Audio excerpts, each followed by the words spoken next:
see the world through other people's eyes. Now, empathy is a quality of character that can change the world. Hi, I'm Edwin Rutsch, and this is Dialogues on How to Build a Culture of Empathy. And today I'm here with Paul Gilbert. Thanks, Paul, for joining me. It's my pleasure, Edwin. Well, I wanted to first just introduce you. I kind of give a bit of a background. And I see here you're professor of clinical psychology at the University of Derby and the director of mental health research unit at the Derbyshire Mental Health Trust.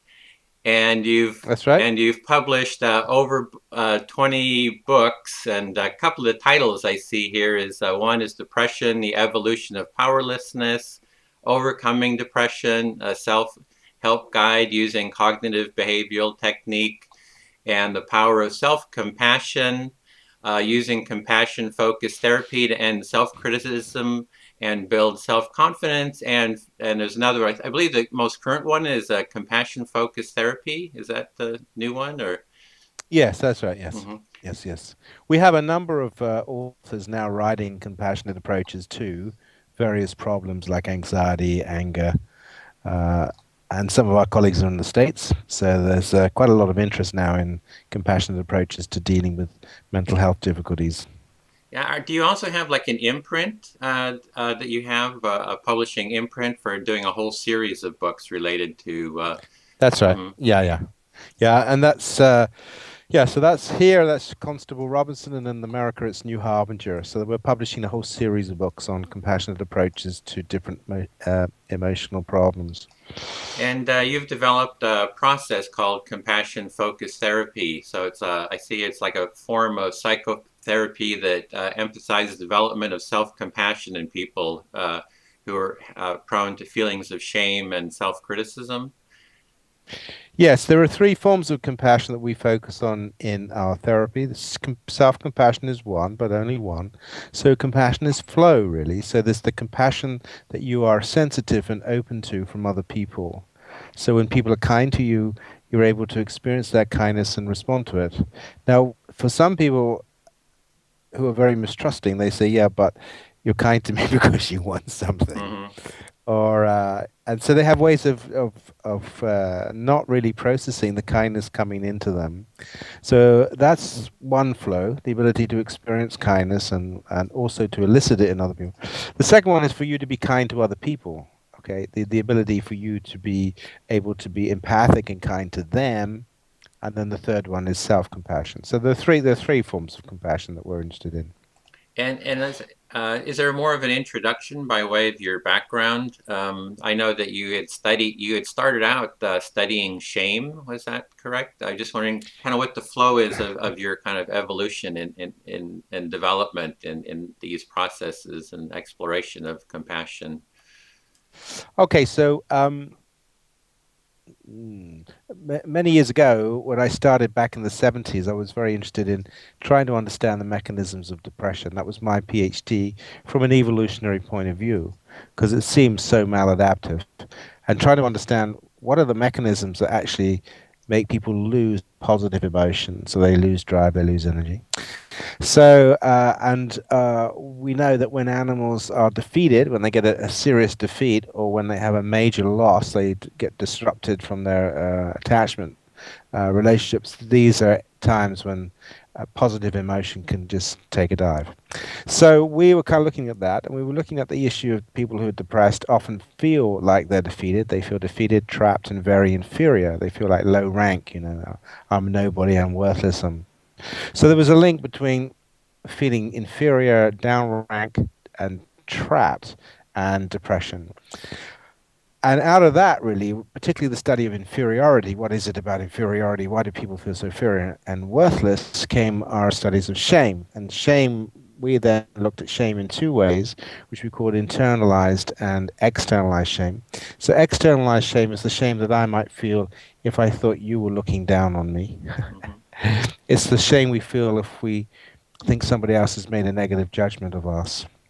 It's how we exist in the minds of others. And the key thing for humans is that it's very important that they exist in the minds of others as a positive, valued, respected individual. When people begin to feel that they're not respected, they're not wanted, they're not cared about, then they start to feel bad. So how it exists for others is very important, and the feeling that we've done something that would actually cause us to be experienced negatively is what we call external shame. A classic, of course, is for people who feel very overweight and feel that other people stigmatize them and so on and so on. Internal shame is really about what you feel about you, and that's all about feeling very negative about you. You feel that you're inadequate and useless. So internal shame is very much linked to self-criticism and self-devaluation. So even though other people may be saying, no, no, no, you're good, you're okay, you say, no, I'm not, I'm a fake. If you really knew me, you wouldn't say those things. So those are the two forms of shame, right? And so how did compassion come out of all of that? Well, one of the things was that how do you heal people who feel very ashamed, particularly if the shame comes from early life where they were told they weren't wanted, or they were ugly, or they were stupid, or they got abused, or they got hit a lot. Now, abusive and neglectful backgrounds are the breeding grounds for shame, and people often come from those backgrounds feeling unlovable as well as unloved. And so they don't really connect to what we call affiliative emotions. They're not really good at experiencing positive emotions from other people because they're not used to it and they don't trust it. So that, and if you're not able to experience affiliative emotions from other people, you're going to be in trouble. And one of the reasons that you're going to be in trouble is because humans are the most social of all of the mammals. So all of the mammals really have what we call live birth, and then they're looked after by their mothers. And that process is an important process for regulating emotion. So the love and care of your mother, whether you're a dog or whether you're a monkey or whether you're human, has an effect on down-regulating threats. And when you're very distressed, the mother holds you, cushions you, and calms you down, right? When we're very distressed, even as adults, what we do is we often turn to other people and they listen to us and they give us a cuddle or they say nice things. So the experience of affiliation coming in calms threat, okay? Now, if you can't do that, then there's a very fundamental problem in the way your brain is working, because you cannot use one of the most important threat regulators, which is affiliation. So that's and a lot of the people that we were working with just couldn't do it. I mean, they couldn't feel kindness coming in from other people. They'd say things like, "I know my husband loves me, but I just can't feel it," you know. Mm-hmm. There's some kind of a block there that they have. They're just not That's letting it yeah, in. yeah. Uh-huh. Yeah, they don't let it in for all kinds of reasons. Sometimes they say because I don't deserve it, and in shame, people say, "Yeah, but if you really knew what was going on in my head, you wouldn't think I deserved it." Okay, so that was that. So that was a key focus really for thinking. Well, so how can we help people experience affiliation, both coming in, and also self-affiliation, self-compassion, as it's called now, and it turned out to be quite difficult. So we could do, I don't know if you've heard of a therapy called cognitive therapy. Have you heard of that? Cognitive therapy? I've heard of kind of cognitive-based therapy or Yeah. CBT. Well, that's it, CBT. What happens there is you take people's thoughts like, I'm a failure, I'm useless, and you help them to look at the evidence. Well, let's look at the evidence for that. Actually, you've had a good job, or you've got kids and they've grown up and they've done pretty good, or whatever it is. So they could sort of stand back and they could look at evidence, but they wouldn't feel any better. So I said to them, so when you start to try to think of alternatives and stop putting yourself down, how do you hear that in your mind? And they said, well, just it's logical, or slightly angry, like, come on, stop being so stupid. You know you're not a failure, really. So I said, well, can you generate a kind of a kind voice in your head, like, you're depressed, it's very difficult to be depressed, it's not your fault you're depressed, and you're trying to do your best, blah, blah. And they said, no, I couldn't do that.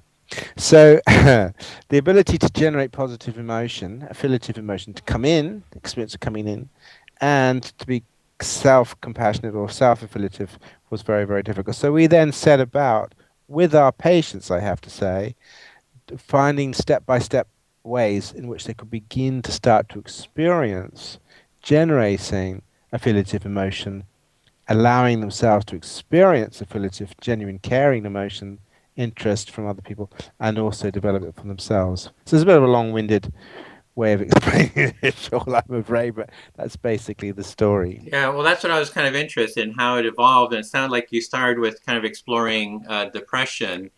Depression kind of led to shame, and then how to get people to connect with themselves and others through affiliative connection. You were kind of finding that compassion, developing compassion for others and self, was kind of like the way to create that sense of connection. Yeah, that's a perfect summary. Exactly, Mhm. exactly. Because without the affiliative system, you see, the affiliative system is one of the most important emotional systems. From the day that you're born to the day that you die, the kindness of others is going to have a huge impact on your life.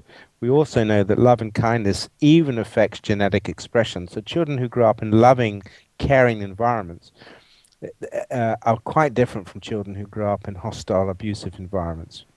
So kindness turns out to be extremely important for a whole range of emotion regulation systems and even how you develop a sense of self. So that then puts that key in a key position of helping patients to develop that. Mhm. Um, so what I'm doing in these conversations is exploring how do we build a culture of empathy and compassion. Like you're kind of it sounds like you've been working in kind of a clinical situation where you're dealing with patients who are having difficulties, kind of dealing with society or just with themselves or in their relationships. And what I'm looking at is how do we really transform all of society to build a culture that really values empathy and compassion? And I was wondering kind of if you have any thoughts about that. Is that something that you see as even a positive vision, or if so, how would you go about doing that? Well, I think the first thing is to clarify what our meaning of compassion is, and we follow a kind of traditional Buddhist general view, which is sensitivity to suffering in self and others, with a commitment to try to alleviate it, but also to prevent it. I mean, the whole point of going and doing meditation or mindfulness or compassion exercises is not just to alleviate suffering now, but also to try and stop it from happening in the future. So alleviation and prevention is important. So in our model, it turns out that that is two very different psychologies. The first psychology of compassion is the ability to be sensitive, that is to notice, that is to become aware of suffering in you, or indeed in other people, or indeed in the world. To start to pay attention to where suffering arises. Okay? Now that's important because a lot of us have been taught to live in a golden bubble of pleasure, thinking about the next car or next television set or whatever it is. So we actually are living in a society which is not really conducive to paying attention to suffering, or paying attention to pleasures, and paying attention to self-fulfillment, and so on and so on. So the first thing then in building compassionate societies is how we think about helping people pay attention, to become aware of and look beyond their own garden wall, and think about things outside of them. Then the second thing is that when people do that, and they can, and they do, they can often feel overwhelmed. Yes, but it's so big, all these starving children, and it's so terrible, and there's nothing we can do, and it's overwhelming. So the next thing then is, if people are going to pay attention, we have to pay attention to bite-sized chunks. In other words, if we just overwhelm people, then they turn off. So building empathy, part of it is how can we present suffering, but in a way that gives people opportunities to do something about it that is rewarding for them. So if I can just reflect here, what I'm hearing is the first part is in general in society, people are off kind of doing entertainment or just kind of detaching from the suffering or that they see in the world. And it's really about bringing our awareness so that we become more aware of what's going on inside of ourselves. And then if we do see, suffering, is to really do it in, not be overwhelmed by it, but kind of take it like little pieces at a time of kind of addressing it and working through it. That's exactly right. That's exactly right. And I think that's a kind of an interesting skill, really. So and also to understand the sources of suffering. What are the causes of suffering in the world? Now, I think a lot of people would understand that some of it is to do with our economic systems, which feed profit motive. Now, profit motive is okay, it's good, it's fine, but profit motive will pursue the most efficient, get the most profit for the least input, right? And it's obviously the profit motive which is really responsible for a lot of immoral behavior, both in major industries, in logging companies around the world, destroying the rainforests, all that stuff. So we know this. So one of the things then that as a society we've got to start to think about is how can we build an economic system which is really focused on profit? That's okay, but not just profit from anything.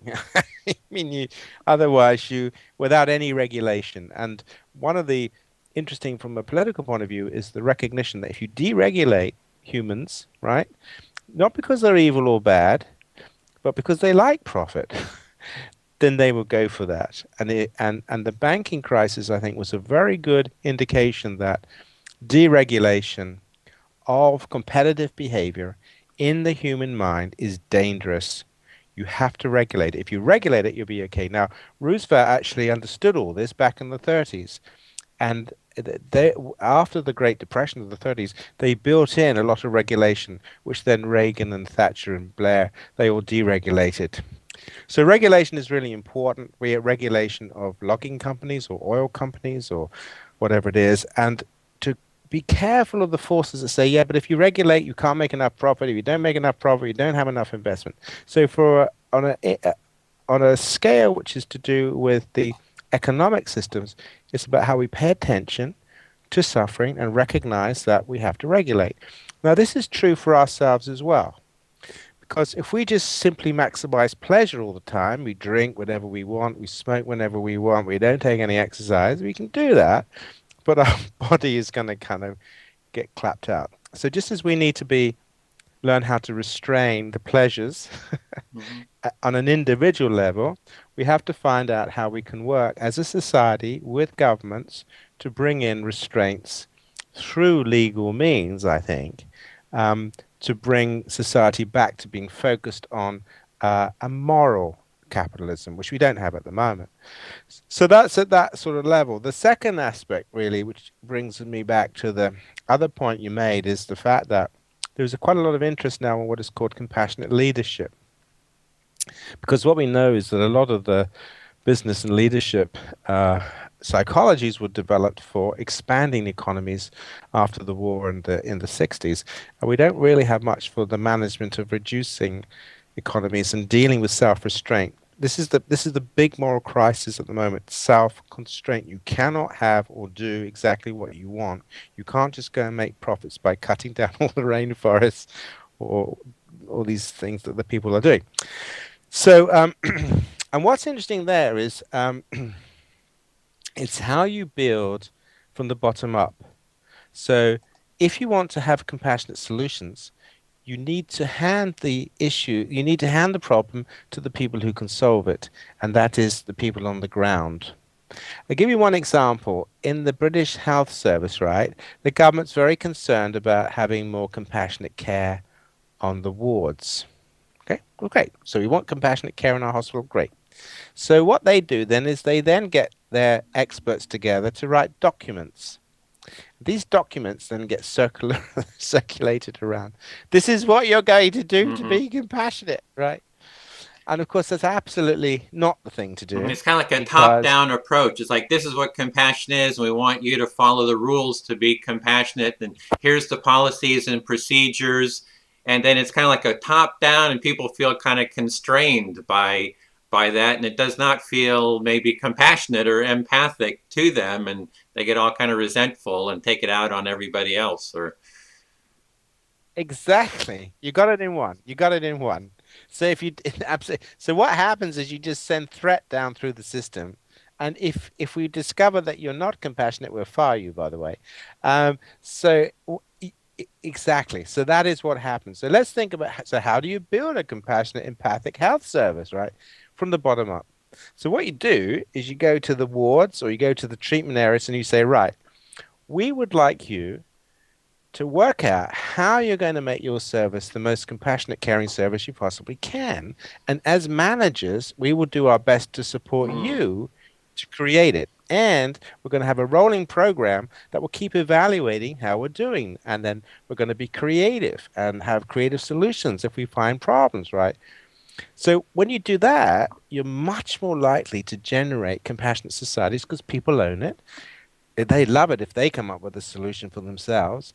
They can work together in teams on a common goal, and so on and so on. There are so many advantages. Plus, they are creative and being problem solving in a way that a top-down approach could never, ever do. So, but it sounds like So, the top-down part is setting the intention and the vision. Like the management says, here's the intention, here's the vision, which is to foster a culture. I like the word empathy, but empathy and compassion. And now we're here to support your exploration of how to make that happen. And you kind of come up with the policies and procedures and techniques and so forth to make that happen. And we'll support you. Yeah, because that's actually what we do in therapy. Because what compassion focused therapy does, it says, well, look, this is the issue, right? You're struggling to get the system in your brain going, so we're going to work together to see if we can help you, but you're going to have to be the innovator because you've got to tailor it for you, right? And when you do that, patients come up with incredibly ingenious solutions. So they say, well, I tried that idea of yours, didn't work for me, but I did this and it did work for me. So when you give people control over problem solving, they will problem solve. When you tell them how to solve a problem, then it's exactly what you say. They get resentful and upset and so on about things. So it's really that quality of the importance of maybe the vision and the intention, that you really put that out first. Is it okay? In this relationship, we want a culture of empathy and compassion. Let's make that happen and keep working towards that, and keep innovating to do that.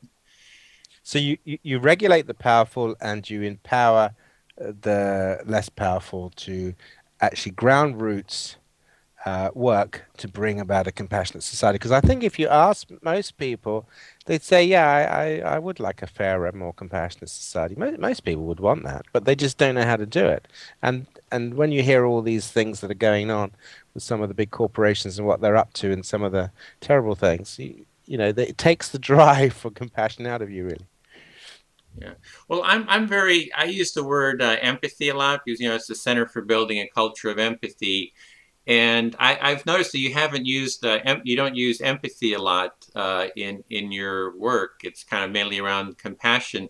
I was just wondering, how are you seeing the definition of empathy and compassion? And what's the relationship between the two for you? Okay, that's a great question. They're all great questions. Okay, so the key for us, right, is that we start off with compassion, sensitivity to, which is an attentional process, right, and then motivation to do something about it. So in our model, motivation is the focus of compassion. Without motivation, if you have no interest in helping, then the whole thing falls over. So if you're a bit of a psychopath, then you're not really that interested. So motivation is the beginning of it. Then comes attention. When you pay attention, then you become emotionally moved by the suffering that you see. This is the model we have. I don't know whether you've seen it, but so the next, so it's a 6-stage process, right? So you're motivated, you start paying attention, you become emotionally moved, but you have to be able to tolerate the distress, because if you just get overwhelmed by it, then you say, oh, I can't do anything. It's too upsetting. All those poor kids out there starving. I can't think about it. So you have to learn how to tolerate emotions, and then comes empathy. Now, empathy is it's complicated to the extent that there are different components to empathy. One is an emotional connectedness. I can kind of be in tune with you. That's a little bit like sympathy in a way because it's automatic. There's another form of empathy which is about just a kind of intuitive understanding of what you are about. Now, that kind of empathy is potentially dangerous because if you had a torturer, the worst torture to have would be one of these, because the non-empathic torturer will put the gun to your head and say, tell me your secrets, Tell me your accomplice, or I blow your head off. And you say, no, no, no, I won't tell you. I won't tell you. But the empathic one says, tell me your secrets, or I blow off the head of your child. That's an understanding, right? So without motivation, empathy can be used for marketing, it can be used politically, it can be used in any way to try to understand other people in order to manipulate them. You can't manipulate people unless you have some empathy. So empathy with the motivation of compassion, that's the key for us, this motivation with empathy. Now without empathy, compassion is all goodwill and no wisdom, because you haven't got a clue. You can't understand other people, you don't really understand their minds. And the third aspect of empathy is what we call the imaginary bridge. And this is something that Rogers talked about back in the 50s. So in order for me to really be empathic with my patient, right, I've got to actually imagine being them. It's no good me just listening. People say, oh, well, empathy is about listening and all that. No, no, no. I mean, that's important, but I've got to actually imagine being them. I've got to imagine what it's like to actually live in that head. So if somebody's telling me about abuse, for example, I've got to, at some point, either when the patient is in therapy or outside as I'm preparing, just to imagine that maybe it was me who was abused by my father. How would that feel? What would that be like? What would I be feeling right now? What would it be like to have to discuss this with a stranger, right?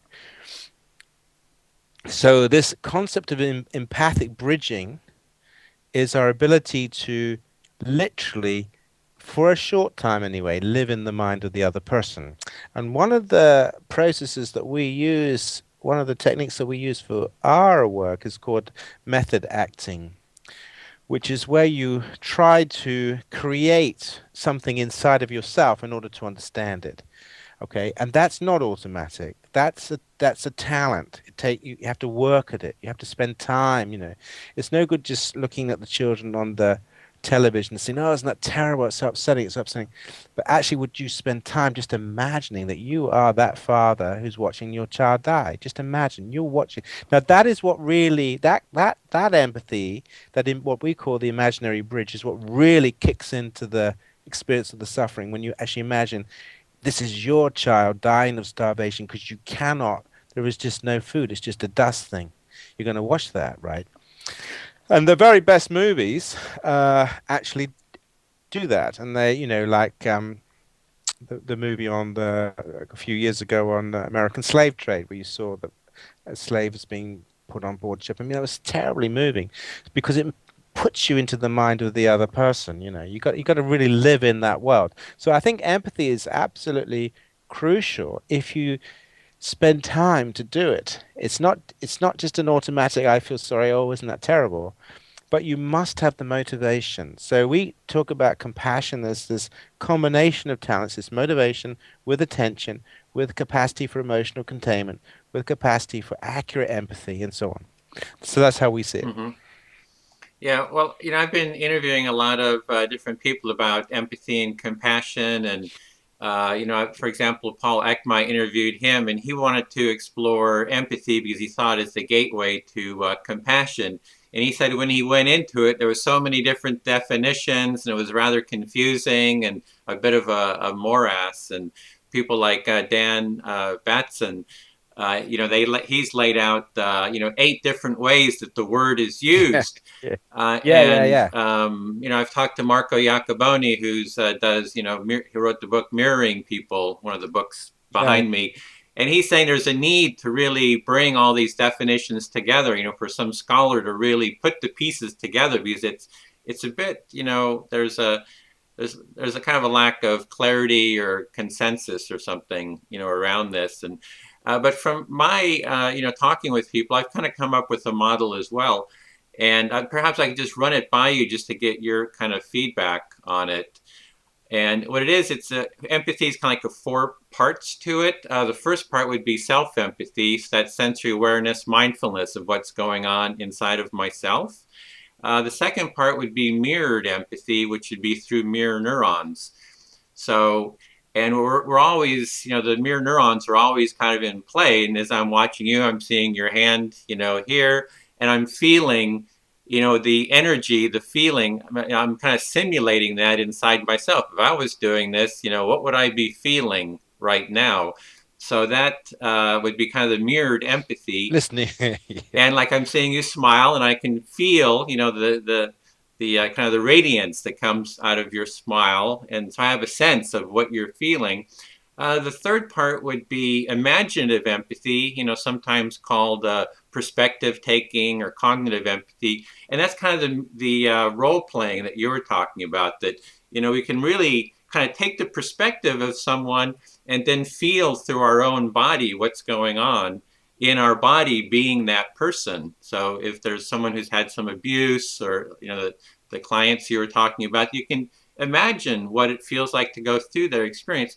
And then the fourth part would be, I've been calling it empathic action, but I'm thinking that maybe empathic creativity might be a better word, in that when we take on those roles and feel the other person, or really just through mirror neurons feel the other person, that there's almost like this biological creativity that comes out of that, of wanting to, find solutions to problems, or, if there's joy, just for the well-being. We want our well-being for ourselves and others. And so I'm kind of seeing that process is the same parallel with compassion is kind of that process, but applied to suffering. So if you're suffering, self-compassion. There's kind of like a mirrored compassion. I'm feeling your pain through mirror neurons, and then through imaginative compassion, I can kind of role take your feel, where you are and kind of how that pain might have happened. And then there's the compassionate action, or the wish to alleviate that. We're just biologically wired to want to problem solve and relieve that suffering. So that's kind of like the basic framework that I've been kind of using. So I'm wondering, how does that resonate with kind of, how does that fit with kind of the model you're using? No, I think that's lovely, actually. I mean, I haven't quite seen it in a four-stage. Uh, I haven't seen it articulated quite so clearly as that. I thought that was lovely. I suppose the question I would have for you then would be something like, well, but supposing you had all that, but I was your enemy, then you could experience my suffering, but you'd be kind of pleased about it. Yeah. So how would that? I see. For us, the motivation is important. Now, as I understand it, the motivation comes out of your fourth stage. That once you do this connectedness and you experience the other person, then that automatically generates a compassionate motive. My question, I don't know whether it does or doesn't, but my question is, how do you know that it does? Yeah. Well, there's kind of different parts to that. The one part is, it's kind of like the idea of the salesman selling you a lemon, or the torturer, right? That they're perceiving where you are. They're kind of like reading, where you are, and they're using that information to manipulate you. And I actually Yes. interviewed a guy who's like a, professed 3 times diagnosed psychopath. And I was talking with him and asked him about his model of empathy. And he was seeing the mirrored empathy and that cognitive empathy. And I like to define it as metaphors. Like, what's your metaphor for empathy? What's your metaphor for compassion? And for him, that part was, he said that part is like a giant library, where it's like all the books and all the information is there, but there's not that emotional component. It's just That's this it. Yeah. dry library, and you're just using the information, for your selfish, self-interest or something like that. So that seems to be a clue for me. And I've also interviewed George Lakoff, who's a linguist here at UC Berkeley, and he's saying that there's like that the kind of the fears that neurologically we have different pathways through our brain. There's the kind of the fear system, and we're afraid, and we're in defense, and and reacting there. And there's also the kind of the empathic kind of system, and that those can be active at the same time. So perhaps the fear, the wanting to manipulate, is both of those are kind of happening at the same time. Is perhaps another clue. So I'm not, it's kind of like an evolving kind of an exploration. That's why I'm doing these dialogues. But those seem to be kind of components there that perhaps it's like a split. You can be kind of like split, and you're not fully empathic in that way. You're not, when you're kind of taking advantage of someone, right? There is some distance that you have from that person. You're not really feeling the full effect of what you're doing to them, perhaps. But then there's also maybe the component of psychopaths too. Like, how does that kind of fit in too with, with just having shut down that mirroring aspect? Yeah, I mean, I suppose from our point of view, we would see it as this caring motivational process, which comes with a certain type of emotion.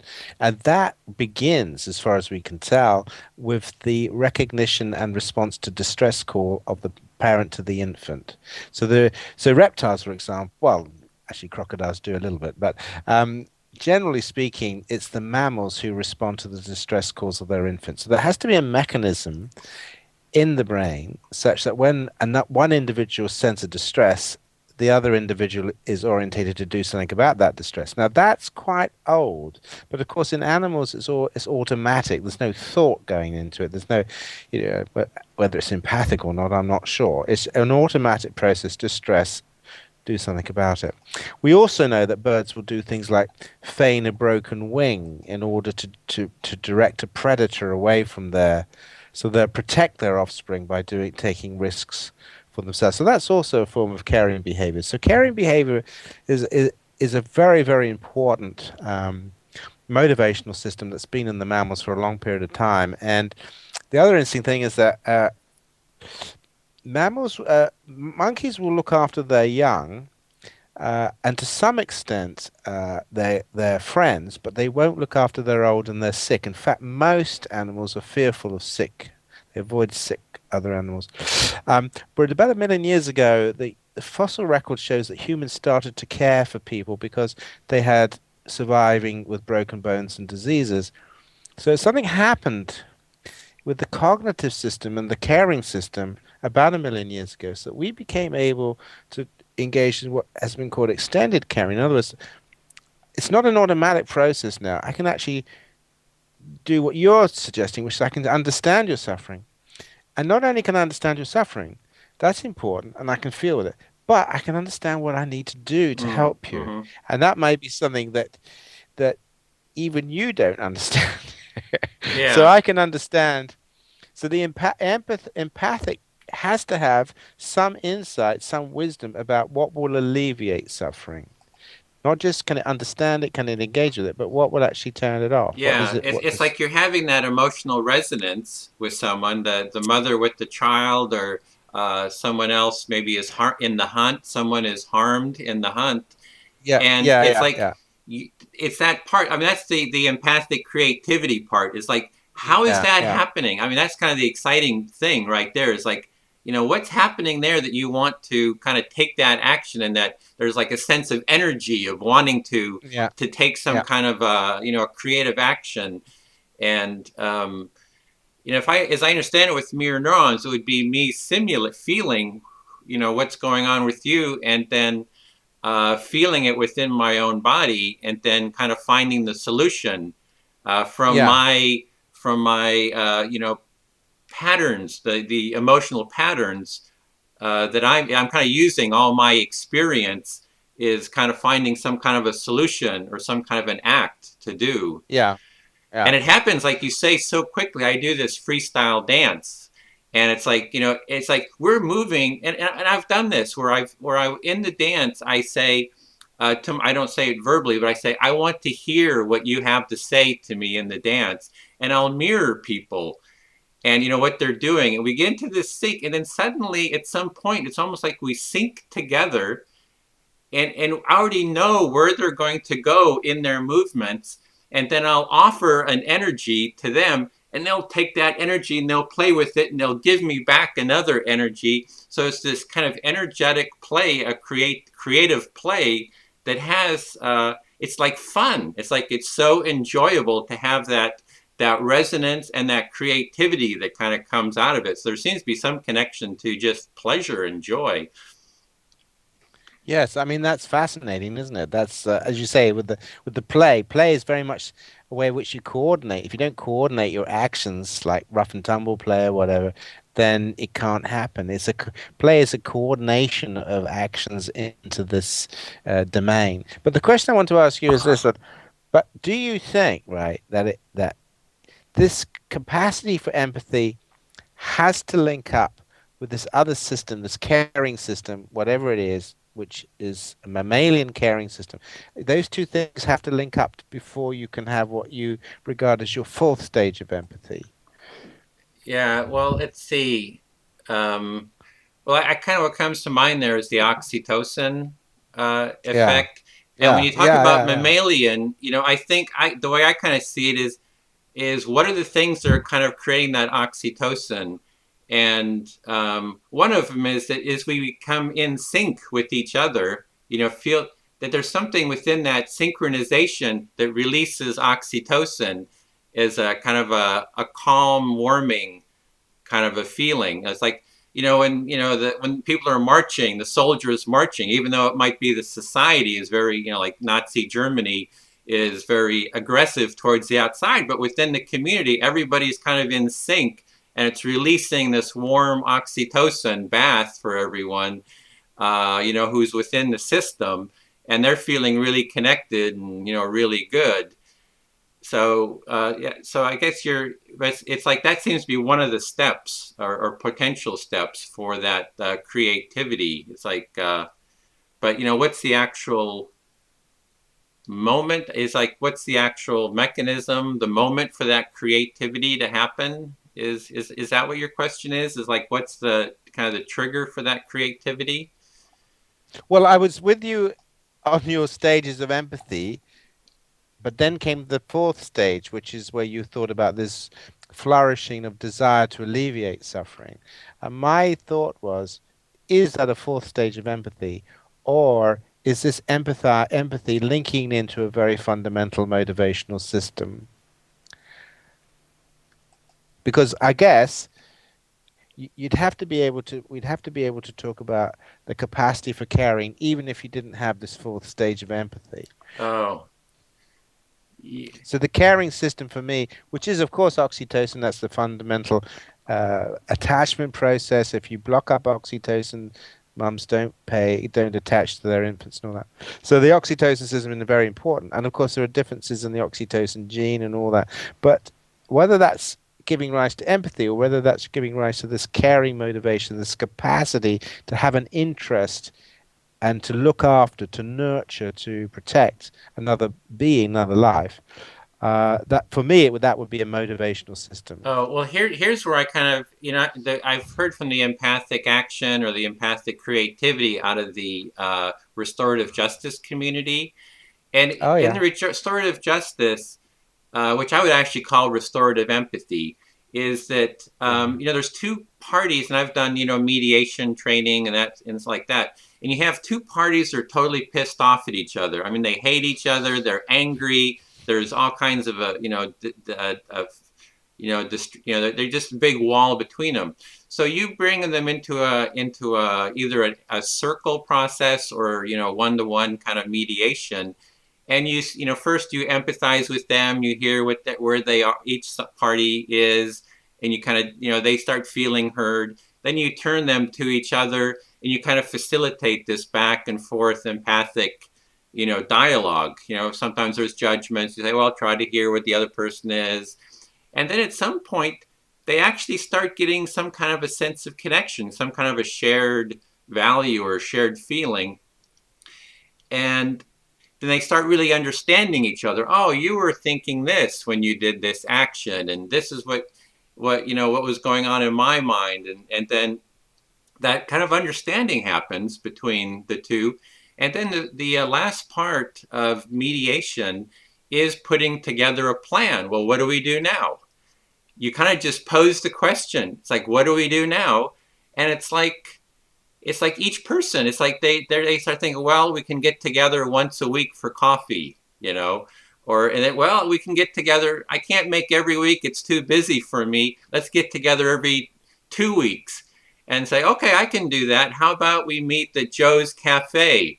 Well, that's too far from me. How about we meet at Sam's Cafe right around the block? And they say, yeah, okay, I can do that.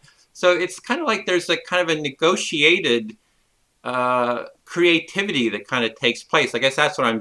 But it started from that connection that they had. So I don't know if that's. That's really that. No, that's really interesting. That's really interesting, and it's about helping them to obtain that connection, to move out of the motivation of hating, destroying, into the motivation for connecting. And that's the core, if I understand what you're saying. Yeah, it's something that's out of that connection that happens. There's some kind of resonance that happens through and it happens in a circle process too. I've seen like a whole circle of people and they're talking to each other. There's a process called restorative circle process for conflict resolution, and it's kind of the same thing. And the last part is always that, what is the action we're going to take? And everybody automatically does it. So it seems to be like an automatic process. And I'm not, there's probably, we need some scientists who are really, articulating that. I haven't quite. I mean, that's the part that's really interesting. It sounds like it's of interest to you. It's like, how does that component? Exactly. That's really the energy. It's like, how does that creativity that's happen? And because we all want that creativity, right? It feels so good when you're on, in sync with someone. Exactly. Yeah. Absolutely. Yeah. Absolutely. Yeah. And I would imagine in therapy you see that happen too. I mean, that's there's where the clients or the people you're working with, there's some kind of creativity happening. Very much so. Yes. Very much so. I'm beginning to think, particularly when people beginning to say, well, okay, maybe I am worth more than this, So, and something happens that they are able to take from you. So that if you are prepared to step into my world and try and understand me, then maybe because you feel I'm worth something, maybe I'm worth something. So there is that connectedness that, if you're prepared to listen to me, then maybe this is important. And I don't know, but I suppose this is the same with the restorative justice. People are prepared. The preparedness, the recognition that somebody's prepared to kind of walk towards you, and that opens up, as opposed to walking away from it, that opens up all kinds of possibilities. Yeah, so you're seeing kind of like the first the intention, being willing to connect with someone, Yeah, that kind of creates yeah. that first, oh, I'm willing to connect. It's like, I think you're an asshole, but I'm willing to connect. Kind of. I'm willing to try. Let's I'm willing to see. This is not, I'm hopeless about this, but I'll give it a shot anyway. Yeah. That's it. Yeah. That's it. Yeah. Yeah, so that's like the first part, is that at least somebody's willing to try, so okay, I'll give it a shot too. Yes. You see, I think that's incredibly important. This experience that somebody will come. For example, it's what the infant requires the parent to come for them if they're in distress, because the infant might go, I suppose, looking for the parent, but generally they need the parent to come for them. And we know how important it is to feel that people will move towards us. They'll put themselves out for us. So, for example, if I'm a hunter in a primitive in a Stone Age society, and I go hunting, and I think, if I don't come back, there are people who are going to worry and come and find me. I'm much more likely to take risks than if I think, if I don't come back, they're going to be really pleased because that's going to be one less mouth to feed. So knowing that we exist for others positively, that they're going to try and come to me, rescue me, help me, connect to me. This is powerful for humans. Powerful. Yeah, and how does that happen? It's like, why do we want that even to happen? Like, what is bringing that? Yeah. Yeah, from an evolutionary point of view, our survival is dependent upon it. So we've got mechanisms in our brain that makes it happen and makes us very, very open to that. When we get those signals that somebody is making an effort to come in, this does stimulate all kinds of potentials for opening up, provided that person is not frightened of it. Because sometimes people can be very frightened of kindness and frightened of being helped. You know. Yeah, they feel like they might be manipulated or something like that out of Well, it, they maybe. can, Uh-huh. and they can. And the interesting thing with depressed people is when you begin to touch them and they feel connected and they feel understood, it can open up an enormous amount of grief Mm. because it puts them in touch with the fact that they have felt lonely for so long. Oh, And uh-huh. here, yeah, Wow. yeah, so one of the big blocks in helping depressed people become compassionate is it makes them very sad. It's like, you see on the movies coming home at the last moment, just sort of, oh my Well, God. that's exactly it. Um, I have a friend who has gone into deep depression, and he was actually institutionalized, for a week. And I go walking with him like every day or two, and and I'm really interested if you have any insights about that, because exactly what you're talking about. He keeps saying, "I'm so sad. I'm so sad." yeah. Well, the sadness is important, right? De- Depression often that's not helpful is when it's flat. I don't feel anything. I just feel dead inside. Sadness is a healing emotion if people are able to use it and understand what it's about. Sadness is grieving. So what are you grieving for? What is it that you're wanting to connect for? So sadness tells you it's like you've become disconnected. And this grieving, crying, yearning, but sometimes depressed people don't know what it is they're yearning for. Underneath, of course, it's to be loved, valued, and connected. Because, I mean, all of the evidence now is that if you feel loved, valued, and connected, as opposed to unvalued, unwanted, disconnected, and you're loving, caring, and kind, as opposed to hating. So, feeling loved and being loving, these are the things that make us feel happiest, as opposed to feeling unloved and being unloving. Well, So, someone just told me, they told me once, says no one committed suicide because they received too much empathy. yeah, So, that's right. That's right. So you're always, when you commit suicide, you're either very angry and you're hating life, or you're hating something about you, or hating something about other people, or you feel very empty and hopeless. yeah, and You, maybe you, empathic empathy and compassion are kind of the antidote to that. well, we think so, yeah. And we could maybe head off a lot of that by having a culture that already values empathy and compassion, maybe built in. Very much so. Yeah. Well, it's kind of like how to get to that point. And you mentioned some approaches, and what I've been looking at is the reflective listening, and I'm wondering kind of what your take on reflective listening is. We have something that we call empathy circles, where it's kind of like movement building. That we start with we meet online, on Skype or Google Hangouts, and we start with our intention is to build a culture of empathy, and then we go into kind of empathic listening with each other. So it's not like the therapist listening, but we kind of ping pong back and forth to each other. And so I've been kind of developing that as kind of a process. I'm just wondering. I mean, you're familiar with all this stuff, Carl Rogers and kind of all that kind of work. What is your insights around the reflective listening and reflective being kind of process? No, I mean it's great. It's great, and it's a very important process. I mean, the listening and feeling heard, because both receiving and sending.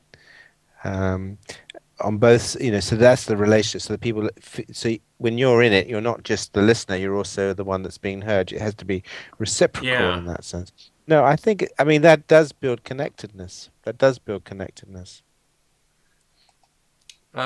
Also, in terms of definitions, we're talking about definitions. I like to ask people about metaphors for empathy and compassion.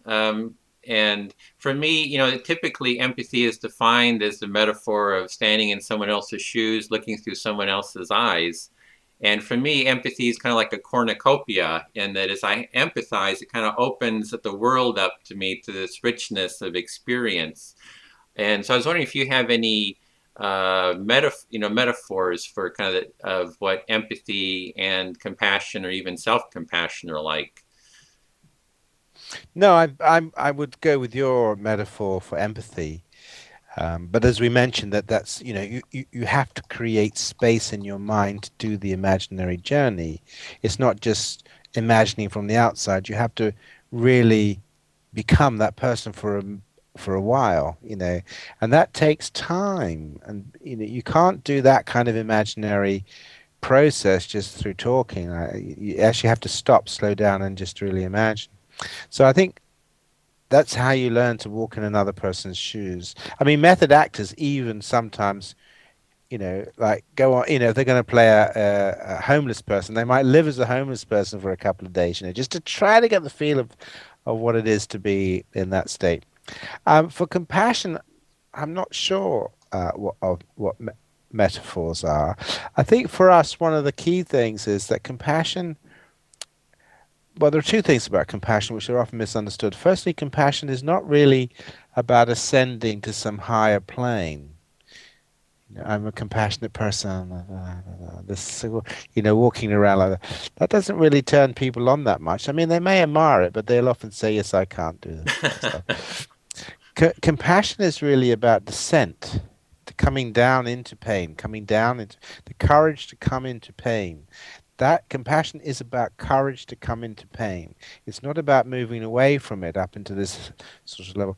You were mentioning about Christianity. One of the differences between Buddhism and Christianity is that Christianity highlights compassionate courage. Okay, so whether or not you believe in Jesus, I don't know, but the coming to suffer, coming into pain to suffer on other people's behalf, to do something to save them, that's extraordinary. I mean, it's just extraordinary. It's an extraordinary story.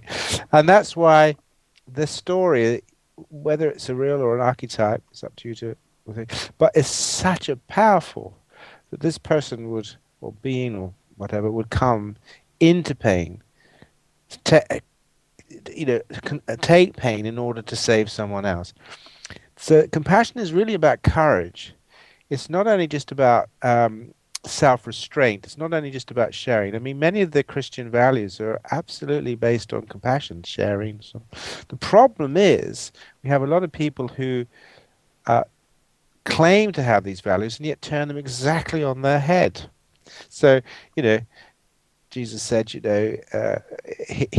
the sick and look after the poor, or help the poor look after the sick, And now it's actually, don't worry about them, just make money. Look after yourself, So the thing is, if we're going to be serious as a compassionate society, we've got to look at our spiritual values as well, in my view, and either live by compassionate values or say, well, no, we don't want to do that. We want to live by, the self-determination and so on.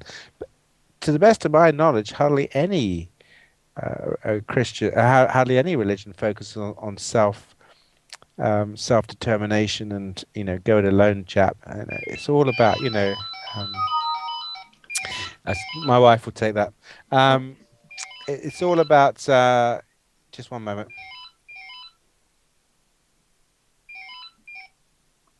So it's all about. I mean, there's a lot in spiritual values over the centuries, which is incredibly important for compassion if we would only practice them. So religion has struggled, spiritual teachings have struggled to get humans to be compassionate. So we've got our job cut out for us, Edwin. Yeah, but it sounds like the main thing you're saying, the main thing you're saying there is that Christianity says go to the suffering. It's like don't avoid it. Go to the suffering, be present with it, which is kind of like the gateway to how you deal with suffering. And Jesus was kind of like a model of that, going to the suffering instead of avoiding it. And that in society we should be clear if we're going to be a selfish society and avoid pain, or are we, and be clear about it, just be upfront about it. No, we are a society of self-interest. Stop pretending we're a Christian or whatever, and just be upfront. Yeah, exactly. I agree entirely with that. I mean, it's not for me to say what people should be or they shouldn't be, but don't claim to be one thing, turn the philosophy on its head, and then sell that, because that's not right, really. So, no, I agree entirely with you. How do you see Buddhism then? If Christianity has that component of going to and being present with the pain and suffering, what do you see Buddhism is doing? Well, Buddhism does the same thing. It focuses much more on uh, understanding your own mind and understanding that mostly our minds are chaotic and they will be taken over by whatever passion happens to come our way. Uh, I mean, in compassion focused therapy, we spend quite a lot of time on this concept of waking up to the reality of your mind. So your mind was built by genes that you inherited from mum and dad, and they inherited their genes, and they all the way back. So those genes have been created in the struggle for survival, and they built a body and a brain for you with all kinds of stuff in it, anger and anxiety and lust and all that. You didn't build it; it's your brain has been built for you. Not only that, but you have been constructed according to the society in which you lived. So we would say to our patients, look, if I had been kidnapped as a 3-day-old baby into a violent drug gang, maybe the drug lord wanted to have a baby because he couldn't have one, so he kidnapped me, sent his guys to get me. What would I be like today? Mm. This version of Paul Gilbert wouldn't exist. I would probably be quite violent. I might have done horrible things. Because we know 80% of young males who grow up in these violent drug gangs, this is what happens to them, right? So when we begin to understand the fragility of the sense of self, the ease by which we can be turned to good or to bad, that is where we actually have a real sense of compassion. But also, as the Buddhists say, wanting people to wake up from all of this. Because if you don't wake up, if you just get created in the way that your genes and your context will create you, then you can do terrible things. And that's the problem with the world. We do terrible things because we're not awake. And I think also that's important with the Christian story. I mean, one of the famous statements, forgive them for they know not what they do. Now, you can meditate on that at a lot of different levels. There's actually a lot of different levels to that, but it's an extraordinary statement for somebody who is on the cross dying, forgive them for they know not what they do, because that is the reality. Like if I had been brought up in a drugs gang, it was not my fault. I should have been this Paul Gilbert. I shouldn't have been that Paul Gilbert. I didn't choose to be kidnapped. So these are phenomenally important philosophical points to connect up to our spiritualities and also what we mean by compassion, of recognizing that we've got quite a problem with this brain of ours because it's so easily turned to do bad things as well as good. Yeah, so it's really that role taking, really seeing how you would be if you were in other people's shoes. If I Yeah, was yeah, born here, if I was born there, and yeah, yeah, that creates a yeah, broader yeah, understanding of reality that I could be this. I could be a mother in yes, China. I could be yes, a yes, beggar in India. It's all this yeah, kind of. So you really. yeah, Uh-huh. yes. And of course, the reincarnation story is really to kind of let you know that, you might be a wealthy landowner today, but on your next incarnation, you Mm. might be working in your own factory Mm-hmm.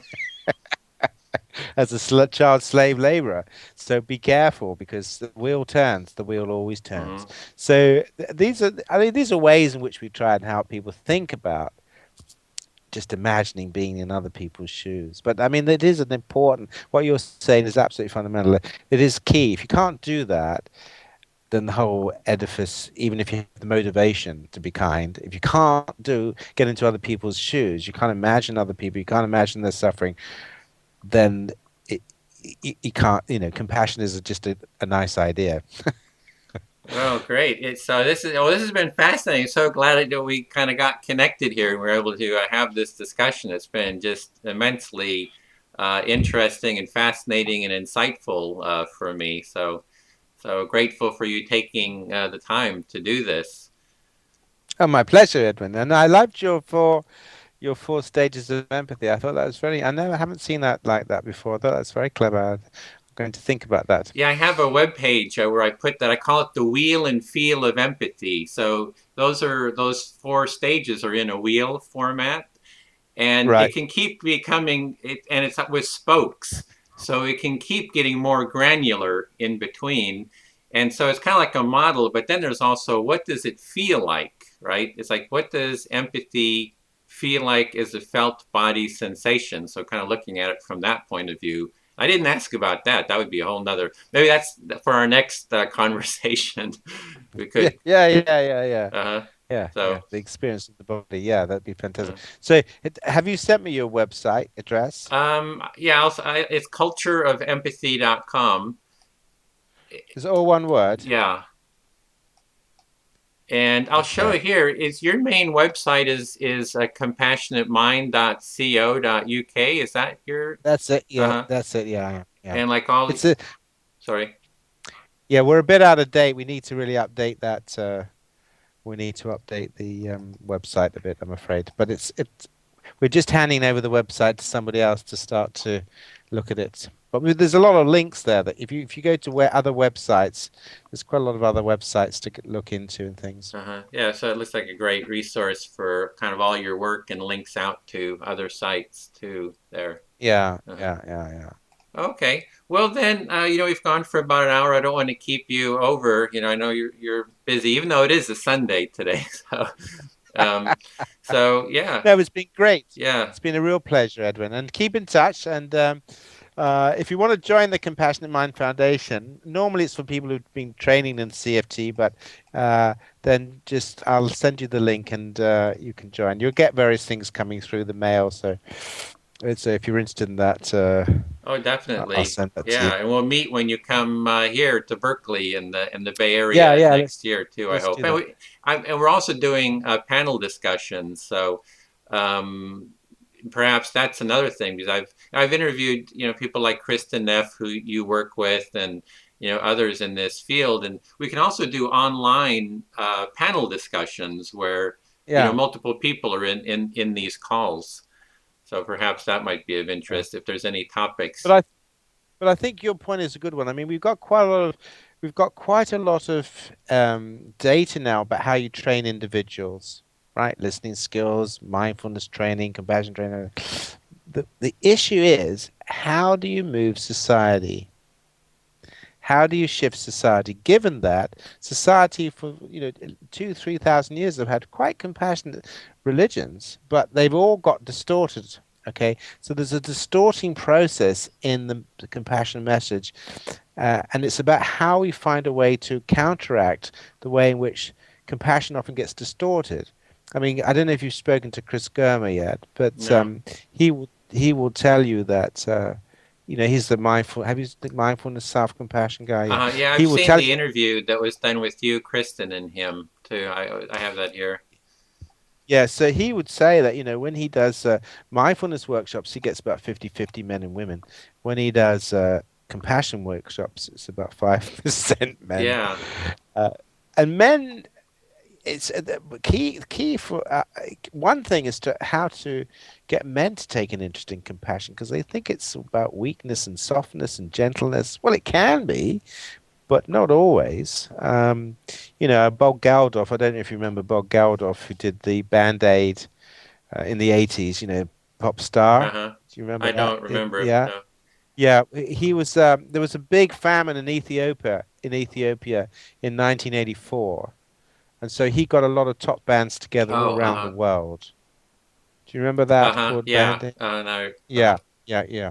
But he was, what stimulated him was he was very angry at the government's lack of doing anything about this terrible famine. So they raised 50 million or whatever it was. And he put on this fantastic international display with bands all over the world joining up for 24 hours. But he was quite angry about. So he wasn't walking around this loving kindness. Right. Uh-huh. It's It really was wanting it to was take action. take Uh-huh. action. This sort of feeling, this cannot continue. This is not right. We can't let this go on. Well, So that kind of emotion needs to be allowed within the compassion field. Now, anger itself, of course, can be destructive, but nevertheless, the sense of how we channel people's feelings of injustice and wanting to work for justice, I think that's a really important thing to be thinking about. And I don't know that anybody's really gotten on top of that. Well, that's actually the whole focus of the Center for Building a Culture of Empathy is how do we transform society? So there's all this Yeah, yeah. research going on in academia, but it needs a manifestation to start doing. It's kind of like I call it evangelical empathy. So, just like the evangelicals in America, it's like they're out there in the political realm, kind of advocating for, and I grew up evangelical, so there you go. So it's like, how do we kind of really get into government? How do we get into the social, really social change about fostering empathy and compassion? And, I think that's really the next stage, because like you're saying that there's a lot of research already and a lot of foundational work done, mirror neurons, Yeah, compassion, yeah, yeah, yeah, oxytocin. Well, it needs kind of like the next stage to, and perhaps that might be a good panel discussion, get some folks yeah, together to talk about that. yeah. Yeah, absolutely. I think it would be great. I mean, the key issue, right, within Buddhism, Christianity, all of these things, is certainly understand yourself, but the concept of restraint, restraint, and learning self-restraint, learning, self-discipline, and all of that stuff. And this is what, unfortunately, a lot of Western societies are going in exactly the opposite direction. Why should you constrain yourself when you can have two hamburgers for the price of one? So what industry is doing is they do not want you to constrain yourself. In the food industry, they're quite happy to feed you until you become obese and drop dead of a heart attack or get diabetes. They don't care, right? So the point about it is how do we create a society where all of us recognize that there are, we can't just do and have what we want, and we can't push things onto people so that they can, just have what they want. Yeah, I mean, I'm very involved, is it that part of the self-absorption? Because that's really feeding that self-absorption. You, Yeah, me. I yeah, want more. I want those two hamburgers because it tastes yeah, so good. It's good. and Yeah, and maybe part of that is kind of filling that gap that's created by the lack of connection between people. ex- absolutely. I think that's a really important point, that people are using food for emotional reasons. We actually did some research, and the interesting point is that food has a lot of meanings, not just for your hunger, but kids. When we interview some of the patients who are overweight, they'll often say, "Well, when I was young and I was unhappy, or I was distressed, or Mum will give me a chocolate bar." Now, 100 Mm. years ago, you couldn't do that. There weren't any chocolate bars. You'd have to pick the kid up and carry them around, maybe give them some porridge or something. But you couldn't give them sweets and crisps. You couldn't give them treats. But now food is associated with treats, parties and jellies and cakes. So all the sweet, bad foods are associated with that. Distress is associated with eating and stuff. So all of the ways in which we deal with distress, particularly the distress of loneliness and disconnection, or actually having a good time, is food, food, food. And the result, we've got a massively big problem with obesity coming. Because your point is an important one. We've lost the way of enjoying connections just on an interpersonal level and just enjoying relationships. We can't just enjoy relationships now. We have to go to the restaurant and eat and drink. Can't just sit around and talk. Yeah, so it's So really that's it. learning how to enjoy relationships and foster Yeah, meaningful relationships. So we're needing yeah, like yeah. a movement of meaningful relationships, something that kind of encourages and gives us the tools to do That's that. it. Yeah, that's it. And finding ways to do that, having parties which are based upon those kind of things. One of the things that we have in our system is called find and foster. We were talking a little bit about bottom up change. So bottom up change means that you find where the good stuff is going on and you foster it. You don't impose it from the top. So find and foster, I think, is a way in which we can develop compassionate societies if we kind of find where all the good, because there's a lot of good stuff going on in the charities, compassion in farming. I mean, a lot of good stuff going on, but it all needs all linking up. So finding and fostering good compassionate practice on the ground, I think that is one way in which we can begin to, change things, get a big movement going by fostering compassion in lots of different areas. So it starts with finding who's already doing it, Yeah, uh, yeah. giving them attention, and then getting them to connect with each other so they don't feel That's so it. isolated and alone. And they can kind of Perfect. have that creativity that kind of bubbles up when they come together. That's perfect. Yeah, well, that's what Yes, we've been trying to do with the Center for Building a Culture of Empathy. Is first, kind of interviewing people, doing panels, and creating a dialogue around this. Bringing up these topics and kind of networking people together. And now with the internet, it makes it so easy. You're only a button away. So yeah. it's so wonderful. It's a whole new approach we can do. Yeah, perfect. Well, okay, well, with that, Okay. perhaps we'll follow up on this or do some Yes, panels and keep the discussion yes, going. Because it's just so perfect. delightful. You've really given this so much thought and have so many insights, and would really like to tap into that. So, It's my pleasure. Edwin. thank you so My much, pleasure. Okay, Paul. so we'll see you again. Okay. Have a nice day. Bye. Okay, bye-bye. See the world through other people's eyes. Now, empathy is a quality of character that can change the world.